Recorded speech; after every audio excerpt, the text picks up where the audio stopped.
It's the Amberana. Yeah, you got it, baby. For you, anyway.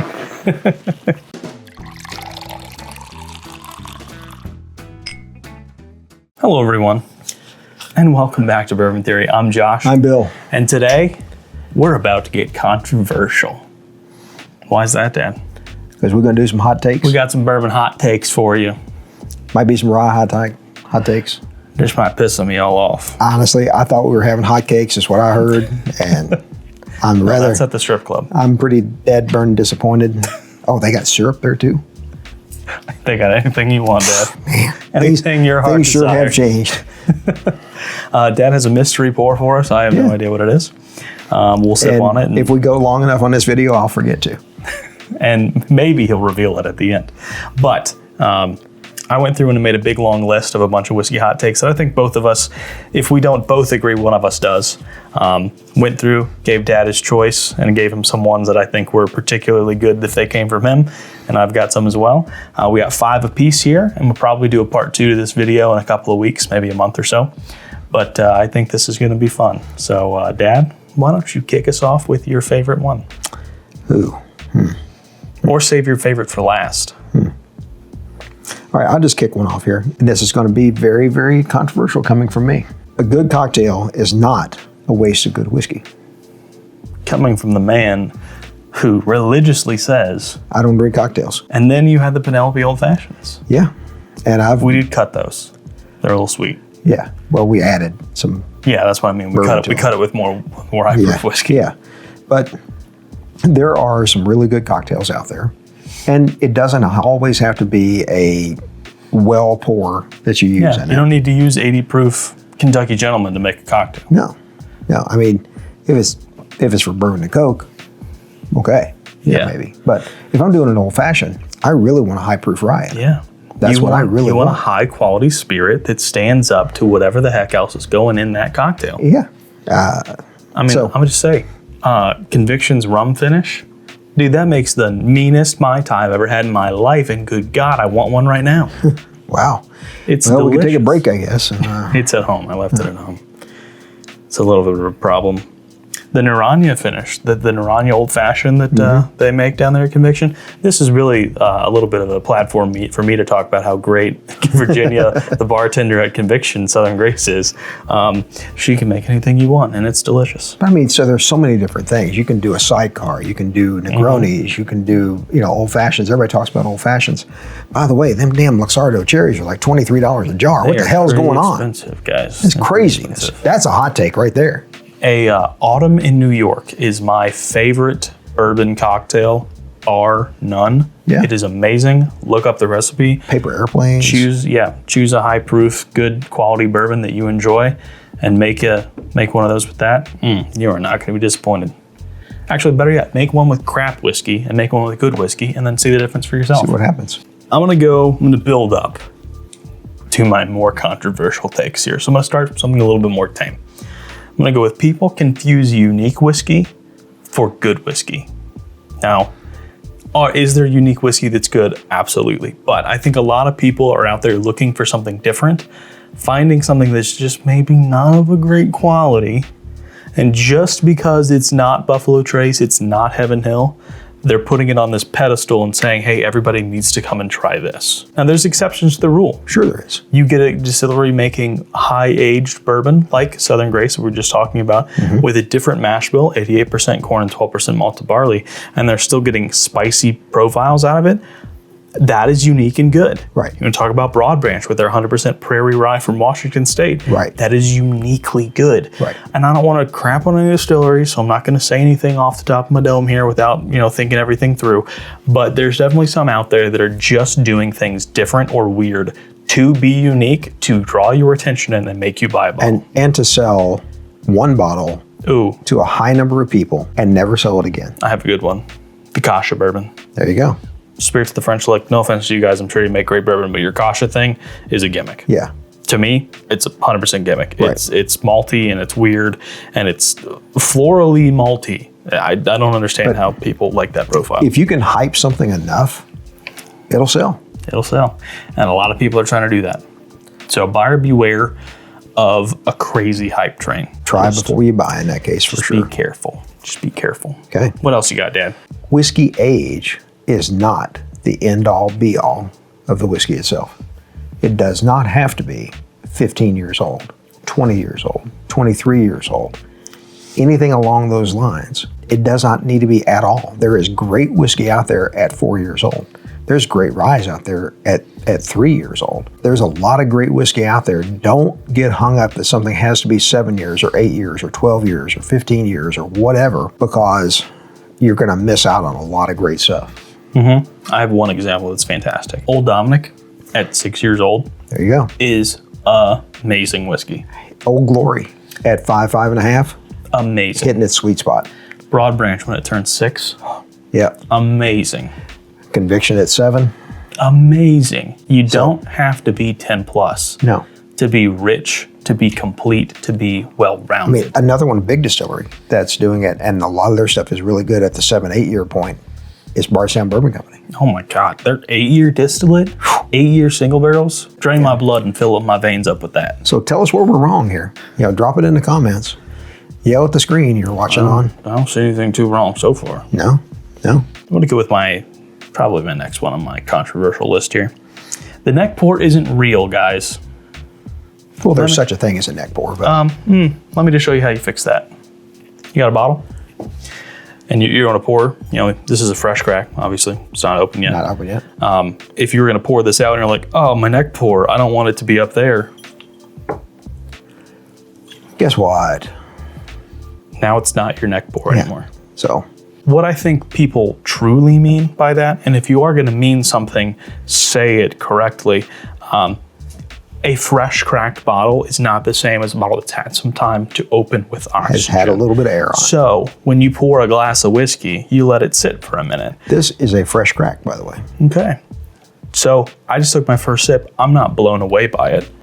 But at the end of this video, and as I sip on it throughout the video when we go, my opinion might start to change because the esters are interacting with the oxygen and it's starting to develop and it's starting to change. So your neck pour. Who the hell are you? Where'd you come from? Esters. You can thank Don for that one. Esters. Don taught me about esters. You've been watching, Red Fox, Sanford and Son. I've been watching Don at Broad Branch. So guys, if you're really afraid of your neck pour, get over it. It's bullshit. Just give your whiskey some time to open up. Get a milk frother, stick it in your glass for 5-10 seconds. If it's that big of a deal to you. Without milk. Yeah, don't put milk in your whiskey. That doesn't sound like a good combination. What else you got over there? This is controversial, but it is something I truly believe. And I'm going to stress the word most. Most whiskey awards are paid for or rigged in some way. And that is exactly like the wine as well. A lot of these competitions, there are a few. Specifically, I know of the San Francisco. The Ascot. I think that's Fred Minnick. Okay, yeah. Okay. The San Francisco Wine and Spirits Awards. That is 100% double blind. Samples are sent out to their tasters. They give notes. They send their notes in without ever knowing the proof, the whiskey, where it came from, who made it, period, the end. Those awards I listen to. I can tell you now, like when I'm buying wine, if it's got a 93 from James Suckling or something like that, I'm like, man, probably not, kind of thing. I might try a bottle. I wouldn't buy multiples, do anything like that. And I really take everything that gets an award on it with whiskey with a grain of salt. Honestly, if you put that your thing won an award on your bottle, I might be a little less apt to buy it. Yeah. Unless I see San Francisco Wine and Spirits competition on there. That's the only one I really... Or if we start one. Yeah.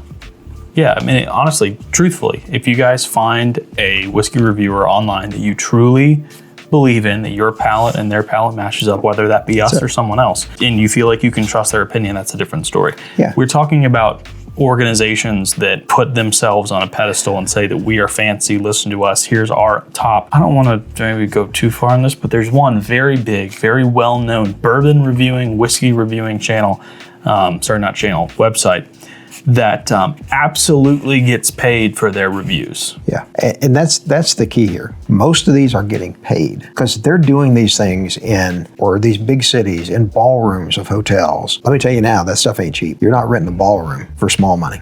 Cigars are exactly the same. Every single thing that can be rigged in some way is probably rigged in some way. Right. That's just something that in life you have to come to understand. So, whiskey is no thoughts. exception. It's our opinion. Ought to be yours. My next one, MGP gets way too much hate. I agree. Look, are we probably a little sick and tired of everybody and their mama's new distillery starting out buying MGP whiskey, putting it in a bottle and selling it? And have been sick and tired of it for 6 or 7 years. Yeah, that doesn't mean it's bad whiskey. No. Frankly, do you like Penelope? Guess what? It's all MGP whiskey. They make some of, if not the highest quality at the biggest scale, bourbon, rye, American light whiskey, anywhere in the world, period, bar none. Yes. I don't care what you say. Just because you had a 4-year-old barrel that somebody bought from MGP and tried to flip quick for $80 when it's only worth 20 doesn't make it MGP's fault. No, it doesn't. It makes it that brand's fault. Right. If it weren't for MGP, we would not have 75% of the craft brands that are out there right now. We wouldn't have craft whiskey at all, frankly. I mean, there are a few that have never sold anything that wasn't their juice. Matt Crittenden is one. Yep. That comes to mind.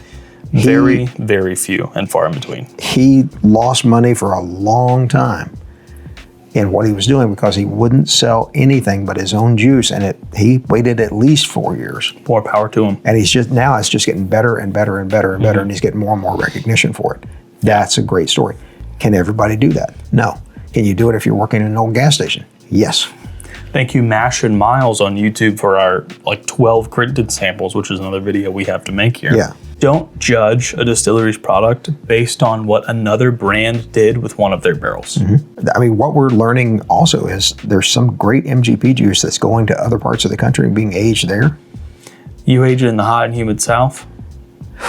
I got another one to add to this list, but we won't do it on this one. Save it for the next one. Yeah, I may need to write it down. Don't forget it. Write that. Here, I'm gonna give you a pen. Write that down. Write that down. What was it? I don't know, man. I don't know, but you better write it down. Are some of you guys probably sick and tired of grabbing a bottle, flipping it over, and saying distilled in Indiana? I'm sure. Yeah, I understand. Do all of us want to keep putting MGP bourbon on our shelves? No, not really. When you got enough of it, you got enough of it. At that point, that's maybe try and get a sample. Go to a bar, see if they have a bottle. Ask online, get in Discord communities, go down on the Patreon right now. $5 a month gets you into our Patreon. Ask around. Has anybody tried this? Does anybody want to possibly send me a sample? Offer to send something back in return. That's a really good way for you guys to get your hands on maybe some of these other things that you're just a little bit hesitant to spend your own money on. But don't give all the hate to a distillery before you just write them off completely. Just checking these off so I don't do them again. Okay. Well, Dad, you are up. Most whiskey awards. Oh, wait a minute. Hang on. I did that one already. All right. He got really This is going to be really, really controversial for me. Funny coming from him. These next two are going to be. Most unicorns are not worth chasing. Really? Particularly if you are buying them above SRP. Which you've done a little bit of. I have done a little bit of it. And I'll do more of it. I generally won't go crazy with it. Because, let's make this point evidently clear, it's his money. He'll spend it however the he wants to. Yeah. And it's none of anyone's business how anyone spends their money. Right. So just drop it. Yeah. I mean, the other side of it is, if I got to pay $20 more for something, and I don't have to run all over to try to get it. What's $20? I'm good. That's what I'm going to do. What's $20? Yeah. Especially on one of those higher, like at Russell's 15. If you're paying $275, $280 instead of $250, $260. Yeah. That could be distribution fees. I've got it in my hand. And state to state, things are different. Of course. Everything like that. Just because bottles are normally $60 around you doesn't mean they're $60 around us. Right. So if we got to pay $80 for it, don't come hounding us because that's what it is for us. Exactly. But lay off. But here's an example Everyone, that not I just did us, that I did buy and I paid up for. Pappy 13. I had all the Pappy before that except for the 25 decanter, and I had never had the 13-year rye, so I paid up a little. I paid up a fair amount for that, and was very, very, very disappointed in it. It's not a very good bottle. It's not a very good bottle. And overall, Pappy 20, Pappy 23, I've had them. I paid SRP for them when I bought them. I shared them, all that. I didn't care for them. When I shared them, I'm like, here, try this. It's not very good. The 12? The 12's Loppy. If the 12 had proof, I think it could be the best one of the bunch. If it was a 107, I think it could be the best. Yeah, the 10 and the 15 are the ones to buy if you have a chance. But I still just don't think they're. I mean, there's also Willet. I mean, I've got. You've got too many. I got a lot of bottles of Willet over there. You got too many high-age Willets over there. But you know what? They're very, very good whiskey. They're very good whiskey. Old Carter, you could look at that and say the same thing. It's very, very good whiskey. But your point is? My point is most unicorns are not worth chasing. And let me just tell you. And it depends on the person. You just mentioned that Old Carter. How many of those Old Carter bourbons are not worth what you paid for them? Right. All but one, I think. Yeah. So all but one or two. Yeah. Now the rye is a different story. Yeah, I am definitely going to buy an American Light from them. Or American whiskey, what they call American whiskey, yeah. So guys, look, there are exceptions to every rule. Russell's 15, Heaven Hill 22, Wild Turkey Beacon, these are all fantastic. Jim Beam Lineage, these are all great bottles. Now, it's what is a great bottle to you and how much are you willing to pay for it at the end of the day. And if you're not a big fan of those crazy high-age bourbons, then of course it's not worth it to you. And there are a lot of people that just don't really vibe with the crazy high-age bourbons. A lot of people don't like that heavy oak impact. Right. And if a lot you of people don't like high proof either. A lot of people don't like high proof. A lot of people don't. And most of these special releases, outside of like Elijah Craig 18, are going to be over 100 proof. And if that proof's not for you, then this point absolutely stands. I can't decide which one of my final two is more controversial. Based on your reaction when I said it, I'm going to go with this other one first. So we were just talking about Pappy. Pappy is a Buffalo Trace product. They distill it. It is a Van Winkle family brand. It's distilled to but their it's specs. Distilled by Buffalo Trace. So my point and here aged at Buffalo Trace is that most Buffalo Trace products are the same, just with a different label slapped on it. What's the difference between Buffalo Trace, Elmer T. Lee, and Blanton's? 3 proof points in a couple of years? Yeah. What's the price difference between those 3 bottles? We're Buffalo Trace is 30, Elmer T. Lee is 80, 80 now, and Blanton is 85. I'm gonna buy a Buffalo Trace bottle over those other 2 every single day of the week. Heading down that same path, what's the difference in Blanton's Gold, and Blanton's straight from the barrel? Proof points. That's it. That's all the difference there is. It's all coming from the same warehouse. It's all single barrel. I'm talking about, like you said, blends. There are 2 different mash bills between the bourbons, and then there's a wheated bourbon, which we'll get to. The difference in the mash bills, it's all rumored because nobody actually knows. Buffalo Trace does not disclose their mash bills, but it has been heavily rumored that they are not going over 10% rye on either mash bill 1 or 2, and the true difference between them is 2 to 3% rye content in the bourbons. That's almost nothing. It's negligible.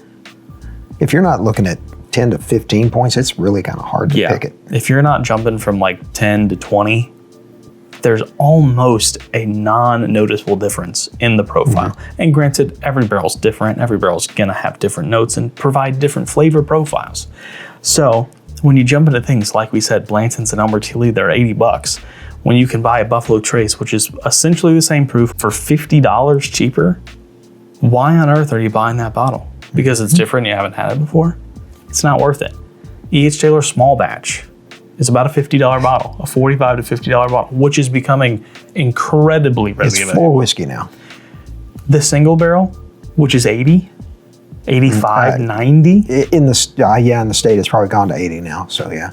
Is, at least for us, in most cases, not better. No. The same proof. They're just slapping a different label for the same aged product. Yeah. So this is the thing that I generally have a problem with the Buffalo Trace, and that is their single barrels are so damned inconsistent. Because honestly, a lot of companies that get offered single barrels, if it's not a smaller store that truly cares about their customers, They're just like, yeah, send me whatever. Yeah. And they get a barrel. And frankly, what's a distillery going to do when they've got a barrel they don't want and they can't blend? And they're going to send it off to Podunk, Iowa. Are they going to send it to a Total Wine in Albuquerque, New Mexico? They're just getting rid of a bad barrel and they're getting paid for it. It happens all the time. As far as we know. So, allegedly. Allegedly. Now, let's not even start with the wheated bourbon. Okay? Yeah. Is Weller good? Special Reserve for the price? $25 to $35? Honestly, I think Special Reserve is one of the better ones in the lineup. It's probably the number 2. It's got more spice on it than anything else does. And it doesn't have high rye to it. Other than 107, it's probably the best one for us. Yeah. So our difference is here. We're talking about other brands that make wheated bourbon. Let's talk about Maker's Mark, for instance. Okay. So you've got Antique 107, okay? That's going to run you $60, $65. Right. Is it a great bottle? Of course. Is every batch equally as good? Nope. Nope, because we got one over there that I don't like that much. And now I have some others that I've loved to the ends of the earth. But I can buy a Maker's Mark cast strength for $45 And know you're going to like it. and walk into any liquor store in the world and find one. Pick one up. Yep. Which you cannot do with Weller. Buffalo Trace has benefited more than any other distillery by a scarcity problem. It was hard to find for a long time because Buffalo Trace won Whiskey of the Year in 2014, 2015? Something like that. And then it became impossible to get your hands on. And that's when In bourbon, some states. Yes. And that's when bourbon truly exploded. 2014, 2015, 2016, Yes. that era. So when you happen to win the Whiskey of the Year, it happens to get out to everyone and their mom, and a whole new slew of whiskey and bourbon drinkers come to the hobby, and you are the quote-unquote pinnacle, the best of the best. Everybody wants your product. Yep. And they didn't have enough to sell. So what they got to do wasn't Buffalo Trace back then $15? You know what? I don't recall. It wasn't on my shelf. Yeah. It wasn't something I went for. I believe it was around $15 or $20. It was a well pour. They raised the price, and now you're seeing that. Albert T. Lee used to be $30. They're $29.99, several bottles over there of it. $79.99 now. E.H. Taylor Small Batch used to be $35 to $40. It hasn't gone up as much, but it's $45 Well, to it $50. did. It got up in the 80s. It did. It got really hard to find. And that's just the thing with Buffalo Trace. It's really just a hype machine. People will continue to hype it. And is it good bourbon? It's okay. It's good. I mean, it's good. It's good bourbon. Yeah. It's good whiskey. There's nothing wrong with it. No. It's absolutely fine bourbon. The BTAC releases are great, but it's the same exact thing. It's higher aged, impossible to find. I mean, go back to our video where we compared Ancient Age 10 Star to Buffalo Trace. and to Blanton's, I think, too. Honestly, it'll beat them. It's only at least 3 years old. It says it on the neck label. But there's just so many other distilleries. it's the spiciest thing from Buffalo Trace that they put out, except for maybe Thomas H. Handy. There are so many other distilleries that are making quality product today that I would rather be drinking than Buffalo Trace. All right. That kind of leads me right into my last one. Go into it. Never thought you'd hear this out of my mouth. The Jack Daniel's special releases are better than half of what Kentucky is putting out today. Specifically, the value you get. Yeah, so How much is a 10-year? 10 years, $97. 12-year? I think it's 107 or 110, something like that. The 14-year? 140. A Coy Hill? 60. 60 or 80. I think it's 80 now. Tanyard Hill? 60 to 80? Yeah. Now, granted, Can you find them? Are these even harder to find than some of the Kentucky releases? Yes. But they also do their distillery series that are phenomenal. Experimental that things. double rye that they did, or triple twice-barreled rye. Twice-barreled rye. That thing is phenomenal. I mean, phenomenal. The sweet mash, really, really good. The table syrup. That table syrup one, man, it's there. And then there's now we don't think we got a good bottle of the Heritage Series this year. So, but also just the barrel proof bourbon and the single barrel proof bourbon and rye. For $65, How do you beat that rye, man? You really don't. No.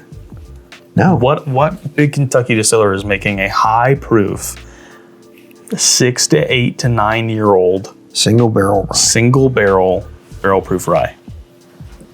These guys. It's probably not that old. 75 to 100 though. Exactly.